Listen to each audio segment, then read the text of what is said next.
Hello children, today we can see the question number 17, that also a switch case program. In the two program you have to do. First program, that is to accept a number from the user and check whether it is a prime number or an automorphic number. A prime number, what is a prime number? A number is said to be prime if it is only divisible by 1 and itself. So that number what we call as a prime number. So the example will be 3, 5, 7, 11. These are the prime number because it is divisible by only by 1 or itself only. And second one is automorphic number. What is automorphic number? A number a automorphic if it is square and with the digit as the original number. At that number what we call automorphic number. Now you can see 6 to 5. So 25 is the end of the which square of the digit. So that number we called as a automorphic number. Suppose your enter has a 25. 25 into 25 what will give you 625. And last two digit it will give as a square. So that number we call as a automorphic number. Now we can see the program. You have to write here same scanner class we are using here. Our class name prime automorphic. Small I have written shortcut only. Then main function public static void main. Use the scanner class. Then you have to write two program you had to print. What was that? Prime number and automorphic number.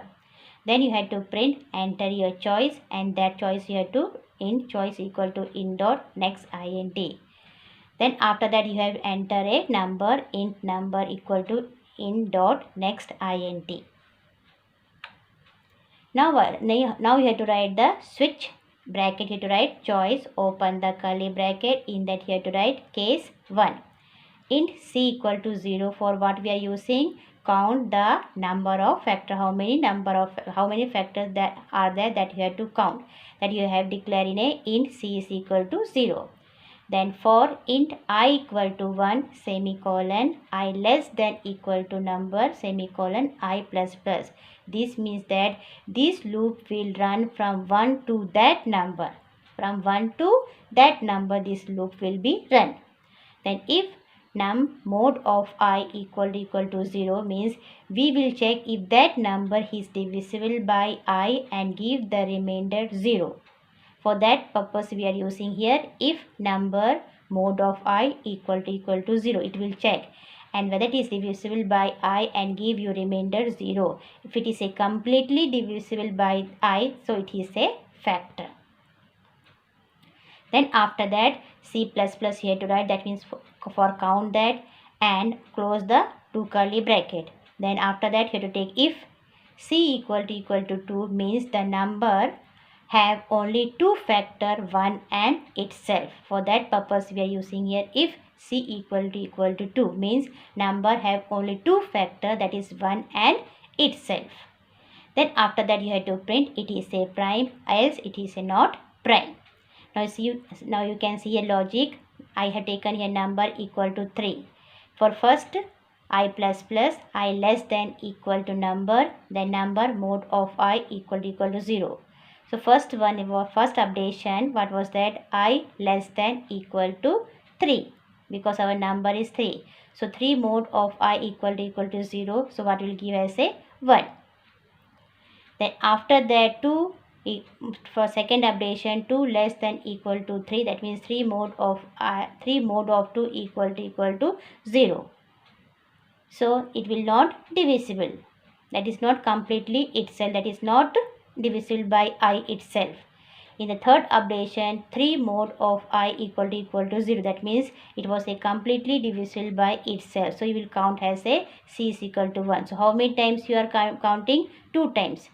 3 mod of I, that was the first, and 3 mod of 3 equal to 0. So C is equal to 1 and C is equal to 1. That means 2 times you are counting C. So if C equal to 2, yes, it is C equal to 2. So it is a prime number. So which is the prime number? 3 is the prime number. In this way you can do the logic of this program. Now second one is that int num copy equal to num int square equal to number into number. That means number we have saved in a num copy, and you have to find out the square. So I will find out the square, number into number, you will get the square. And int d is equal to what? Digit. And int remainder. Then you have to take the loop while number greater than 0, then you open the curly bracket, take as a d for counting d plus plus, then number equal to num mod of 10. Then after that int p equal to int math dot power, in bracket you have to write 10 comma 2, open close the bracket. After that you get the remainder equal to square mod of p. Then if ram equal to num of copy. Now see that n is what? N is equal to 5. So number of copy equal to number, that means number of copy what will be? 5 only. Now you have to find out the square. Now our square number is what? 5. So how will you get the square? 5 into 5, 25. Your square will be 25. Now digit. While number greater than 0, then d plus plus, that you to count. That means d is equal to 1 for number of digit. Here int p is equal to int math dot power, open the bracket, 10 comma d. That means p equal to 10 raised to 1. P equal to 10 raised to 1. Now you will get as a p is equal to 10 raised to 1. D is what? 1 is there, no. So d comma 10 comma d. So it will be, how will your p will be? P equal to 10 raised to 1. Now you have to find out the remainder. Square SQ mod of p. So remainder will be 25 mod of 10, you will get as a 5. Now both are equal, remainder equal to number of copy, that means 5 equal to 5, both are same. So it is a automorphic number. If it is not equal, then it is not a automorphic number. Then you have to write break default and system.out.print incorrect choice. Now we can see the output of this program. Two program will be there, prime number and automorphic number. Enter your choice 1. So enter a number 12. So 12 is not a prime number. One more is there, second choice, enter your choice 2. So enter a 25. So 25 is not a, 25 is a automorphic number. So in this way you can do this program. Do this program very nicely, because these two program, now we are studying this program. It is a very important. If you finding any difficulty in this programming, you can call me or text me. Thank you, my dear children.